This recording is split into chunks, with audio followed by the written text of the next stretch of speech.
अस्सलाम वालेकुम नाजरीन, आप देख रहे हैं न्यूज़ टॉक। मैं हूं यशफीन जमाल। नाज़रीन, सेनेट की 30 नशिस्तों पर इंतखाबात के लिए कौमी, पंजाब और सिंध असम्बली में आज पोलिंग हुई, जिनमें से सिंध की 12, पंजाब की 5 और इस्लामाबाद की 2 नशिस्तों पर पोलिंग हुई, जबकि खैबर पख्तूनख्वा की 11 नशिस्तों पर इलेक्शन कमीशन की जानिब से इंतखाबात को मुलतवी कर दिया गया। आज के सेनेट इंतखाबात से कबल ही 18 उम्मीदवार बिला मुकाबला मुंतखब हो चुके हैं, जिनमें 7 पंजाब से और 11 बलूचिस्तान से हैं। पंजाब की जनरल नशिस्तों से बिला मुकाबला मुंतखब होने वाले सेनेटर्स में मुस्लिम लीग नून के 4, पीटीआई के 2, जबकि आजाद हैसियत में हुकूमती इत्तेहाद के उम्मीदवार मोहसिन नकवी भी शामिल हैं। बलूचिस्तान से मुंतखब होने वाले सेनेटर्स में साबिक निगरान वजीर आजम अनवारुल हक काकड़ आजाद हैसियत में सेनेट का हिस्सा बन चुके हैं, जबकि सिंध असेंबली की 12 नशिस्तों पर होने वाले इंतखाबात के नतीजे में साबिक वफाकी वजीर फैसल वाउडा भी आजाद हैसियत में आज सेनेट का हिस्सा बन गए हैं। मौजूदा सूरत हाल में आजाद हैसियत में इन 3 सेनेटर्स का हुकूमती हिमायत से मुंतखब होना जहां एक तरफ सियासी जमातों की मजबूरी को जाहिर करता है, वहीं दूसरी जानिब पार्लिमानी सियासत में सियासी जमातों की कमजोर होती हुई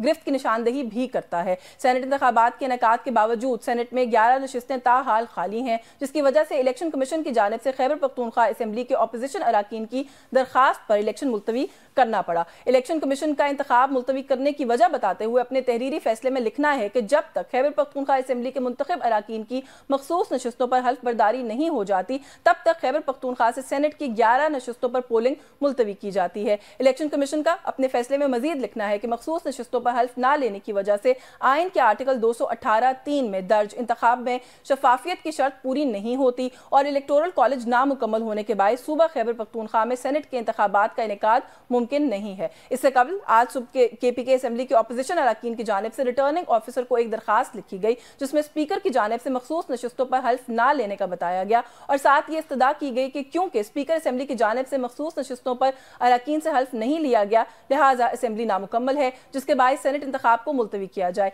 केपीके में सेनेट इंतखाब मुलतवी होने पर रद्द अमल देते हुए वजीर आला खैबर पख्तूनख्वा अली अमीन गंडापुर का कहना है कि इलेक्शन कमीशन के इस फैसले के खिलाफ भरपूर एहतजाज करेंगे। इलेक्शन कमीशन की जानिब से गैर कानूनी तौर पर हमारी मखसूस नशिस्तें दीगर जमातों में तकसीम की गई हैं। हम अपनी नशिस्तों के हसूल के लिए हर सतह पर लड़ेंगे और गैर कानूनी लोगों को हल्फ नहीं लेने देंगे। दूसरी जानिब मखसूस नशिस्तों पर अराकीन से हल्फ ना लेने पर खैबर पख्तूनख्वा असेंबली के स्पीकर और डिप्टी स्पीकर के खिलाफ पेशावर हाई कोर्ट में तौहीन अदालत की दरखास्त दायर कर दी गई है। दरखास्त गुजारों का मौक़िफ़ है कि अदालती हुक्म के बावजूद अरकान से हल्फ ना लेकर स्पीकर और डिप्टी स्पीकर ने अदालती अहकामात की खिलाफ वर्जी की है, लिहाजा स्पीकर और डिप्टी स्पीकर के खिलाफ तौहीन अदालत की कार्रवाई अमल में लाई जाए। जी, इन सभी इशूज़ पे बात करने के लिए हमारे साथ मौजूद हैं सीनियर सहाफ़ी हैं, सभी सीनियर जर्नलिस्ट हैं। माजिद निज़ामी साहब ने हमें ज्वाइन किया, बहुत शुक्रिया माजिद आपका आपके वक्त के लिए। सीनियर सहाफ़ी हैं नज़ीर लगारी साहब हमारे साथ मौजूद हैं, बहुत शुक्रगुजार हूँ सर आपकी भी, आपने वक्त दिया। And get another senior journalist analyst Imtiaz Gul साहब हमारे साथ मौजूद है, सर बहुत शुक्रिया आपका भी आपके वक्त के लिए। मैं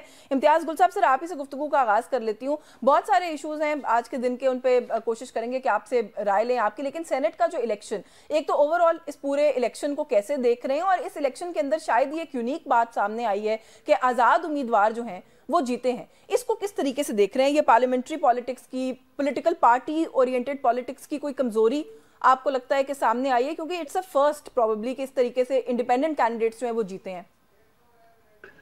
जी, उसमें मेरा ख्याल है जो ट्रेंड बना हुआ है, आज़ाद उम्मीदवार आपको मालूम है सुन्नी इत्तेहाद काउंसिल और पाकिस्तान तहरीक इंसाफ और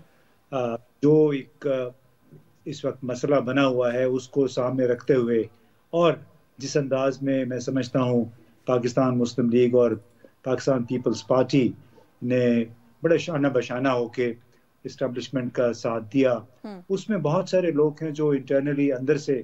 वो अभी खुद को ज़्यादा कोई महफूज कंफर्टेबल नहीं समझते हैं कि बाकायदा खुल के सामने उनके साथ आ जाएं ऐवान में। तो लगता है कि जो ट्रेंड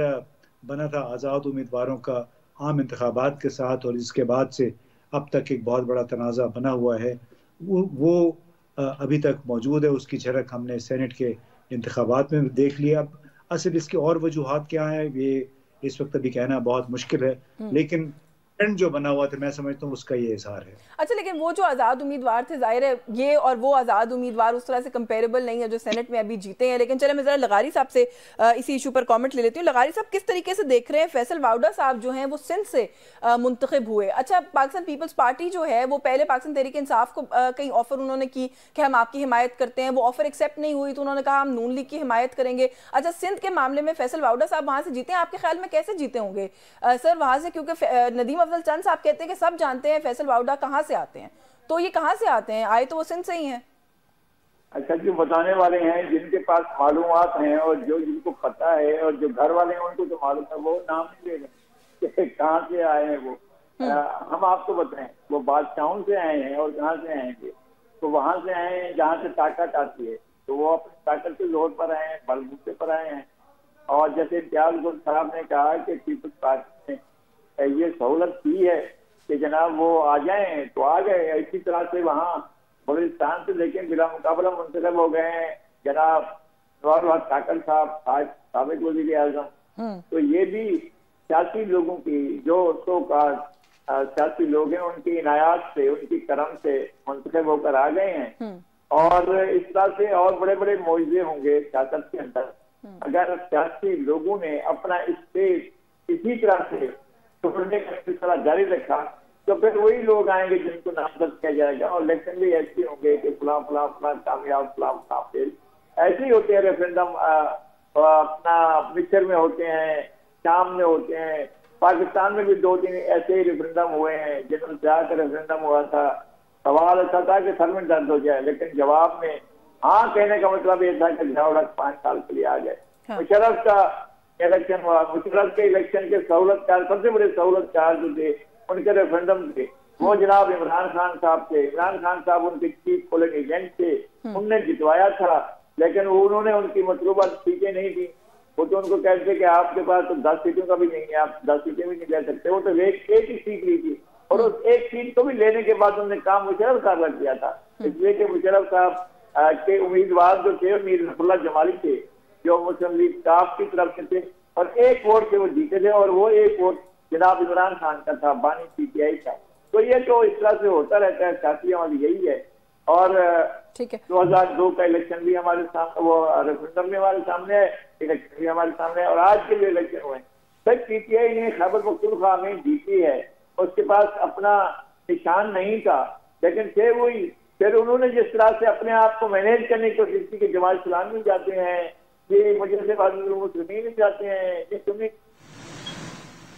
तो इन तमाम जमातों ने इसने तो लिस्टें ही नहीं दी हुई थी। हम तो आखिर लगता है इनसे कहते हैं यार लिस्टें तो पब्लिक कर दो कि ये हमारे उम्मीदवार हैं, खातून ये हैं, अदलियत के उम्मीदवार ये हैं, तो उसके बाद हम क्या कहें उनकी तरफ से कौन। ये पीटीआई से जो जुड़ा और केपीके से जुड़ा मामला, इस पर भी सर बात करते हैं मजीद डिटेल में। जरा माजिद निजामी साहब को गुफ्तगू में शामिल कर लूँ। Majid, how do you look at the situation, खास तौर पे यही जो मैं इंडिपेंडेंट कैंडिडेट्स वाला जो मामला है उस पर राय लेना चाह रही हूँ, और वैसे भी थोड़ा सा इसको बल्कि इससे जोड़ कर बताइएगा। लगारी साहब ने कहा कि वहीं से आते हैं जहाँ से सबको पता है कि आते हैं। राना सनाउल्लाह साहब से मोहसिन नकवी से जुड़ा जब भी सवाल किया गया कि उनकी इतनी इंपॉर्टेंस क्यों है इस कैबिनेट में भी, गवर्नमेंट में भी, तो उन्होंने कहा कि सियासी जमातों को एडजस्ट करना आना चाहिए, हमारी सियासी बका के लिए ये फैसला बहुत अच्छा और जरूरी था।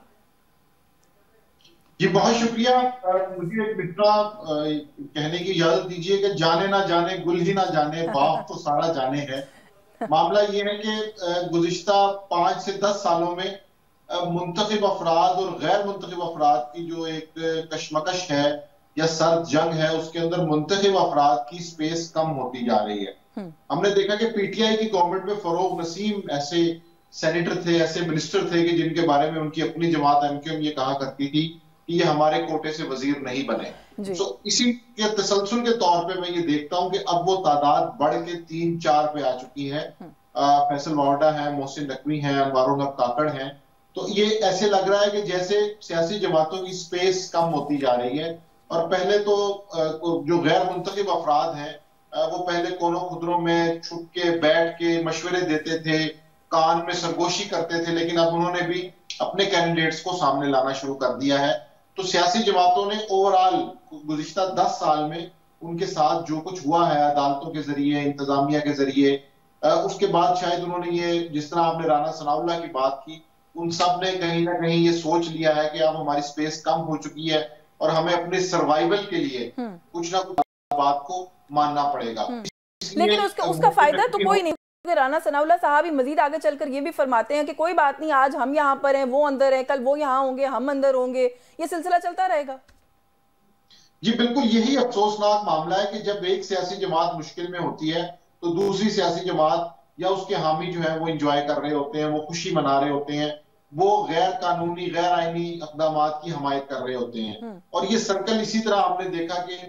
2013 से 2018 मुस्लिम लीग नून के लिए मुश्किल रहा, फिर तहरीक इंसाफ आ गई उसके अंदर, फिर उसके बाद उनका वोट ऑफ नो कॉन्फिडेंस के बाद जो सारा मामला है हमारे सामने है। तो ये जो दायरों का सफर है ये रुक नहीं रहा, और मेरा ख्याल है कि पाकिस्तानी सियासत की यही बदकिस्मती है कि पॉलिटिकल पार्टीज को मिसाके जमहूरियत की तरह इसको कहीं ना कहीं रोकना चाहिए, वरना ये स्पेस मजीद कम होती जाएगी और सियासी जमातों को फिर शायद अपने पहले ये पॉलिटिकल पार्टीज खुलकर मानती नहीं थी, अब खुलाकर मान रही हैं कम से कम, तो इसी को एक पॉजिटिव जो है वो स्टेप समझ लेते हैं। इम्तियाज गुल साहब, सर पाकिस्तान तहरीक इंसाफ का जो एक ओवरऑल रवैया है, अगर मैं कहूँ कि इस वक्त खास तौर पे सेनेट इलेक्शंस को लेकर उसको आप एनालाइज करें, केपीके गवर्नमेंट के अंदर मखसूस नशिस्तों का जो मामला है हलफ नहीं लिया, केपीके गवर्नमेंट जो है वो they failed in doing so the assembly. अब मसला ये है कि वो कहते हैं जी कि सुन्नी इत्तेहाद काउंसिल ने बहैसियत जमात तो इलेक्शन ही कंटेस्ट नहीं किया, तो किस तरीके से मखसूस नशिस्तें मिल सकती हैं। गंडापुर साहब कहते हैं कि ये गैर कानूनी तौर पर हमारी नशिस्तें किसी और को दी गई हैं, हम ये हल्फ होने नहीं देंगे, जिसके नतीजे में आज 11 नशिस्तों पर सेनेट के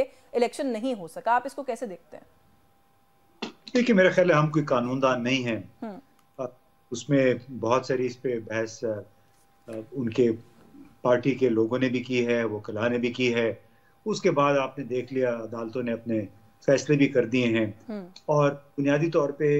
जो कुछ हमने देखा है फरवरी 8 के इंतखाबात के बाद ख़ास तौर पे, तो कोई कानून के लिए, आइन के लिए, किसी ज़ाब्ते के लिए, किसी अखलाकी कद्र के लिए कोई अभी वैल्यू उसकी नहीं रह गई है। यहाँ पे हर काम जिस अंदाज में, मिसाल के तौर पे PTI से बल्ले का निशान लिया गया, उससे पहले बहुत तरह ऐसे इक़दाम थे, या इमरान खान के खिलाफ जो फैसले हुए, तो एक इसमें आइनी कानूनी की मेरा ख्याल है बहस नहीं रही है। जो पार्टी समझती थी खैबर पख्तूनख्वा में, उन्होंने वो किया क्योंकि वो समझते हैं कि बजा तौर पे उनका मैंडेट चोरी किया गया है, और उसकी बेशुमार मिसालें हैं सामने। और इसमें मेरा ख्याल है बहुत ऐन तवक्कुआत के मुताबिक था, और शायद अभी पार्टी ने भी इस बात से एक समझौता कर लिया है कि वो जो मर्जी कर लें। फैसला अगर ये हुआ है कि उनको उनके मैंडेट उनके हवाले नहीं करना है, इक़्तिदार में नहीं आने देना, सिर्फ खैबर पख्तूनख्वा तक महदूद रखना है, तो अब देखें ना जो बंदरबांट जिस अंदाज में इसकी मखसूस जमातों की गई है, वो शर्मनाक मिसाल है। मेरा ख्याल है शायद पाकिस्तान की, सिर्फ पाकिस्तान की पार्लिमानी तारीख में नहीं बल्कि दुनिया भर की पार्लिमानी तारीख में, वो इस लिहाज से कि बाकी जो 2 जमातें थी वो दौड़ते दौड़ते फिर इलेक्शन कमीशन पहुंच गई कि हमें ये आपसी के हवाले कर दे, बजाय इसके कि ये तमाम सियासी जमातें एका कर लेती, इस बात पे इत्तेफाक कर लेती कि नहीं, ये किसी और का हक है, आप उनको देने दें। मुझे 200% यकीन है कि इलेक्शन कमीशन हो या सुप्रीम कोर्ट हो, वो इन जमातों की इस्तदा ज़रूर कबूल कर लेता कि ये किसी का हक है, उनको मिलना चाहिए। लेकिन चूंकि इस मुल्क में एक ऐसे मिसाल के तौर पे जिस अंदाज में आसिफ अली जरदारी साहब दूसरी मरतबा सदर बने हैं, बीमार हैं, खड़े हो नहीं सकते हैं, लेकिन उनको सदर बनना था, उस चक्कर, और चूंकि वो वजीर आजम के तौर पे अपने बेटे को भी देख रहे हैं, माशाल्लाह आसफा साहिबा भी पहुंच गई हैं कौमी असेंबली, तो जहाँ पे अगर आपका तमाम तरह फोकस अपने घराने पे हो, अपने शॉर्ट टर्म गेम्स पे हो, तो वहाँ पे फिर वो बड़ी बातें, वो जो आइडियल्स हैं पार्लिमानी जमहूरियत के या आइन और कानून के, उन पे फिर अमल दरामद नहीं हो सकता, नहीं उनका हमें फिर ख्वाब देखना चाहिए। बिल्कुल, आप जो आपने खुद ही कह दिया, मैं यही कह रही थी, आप कहने लगी थी कि आप एक बहुत आइडियल सिचुएशन की बात करें जो अनफॉर्चुनेटली हमने अपनी पॉलिटिक्स में बहुत कम या शायद कभी विटनेस नहीं किया। मुझे एक ब्रेक लेनी है, ब्रेक से वापस आएंगे तो इन्हीं इश्यूज पर मजीद बात करेंगे, हमारे साथ रहिए।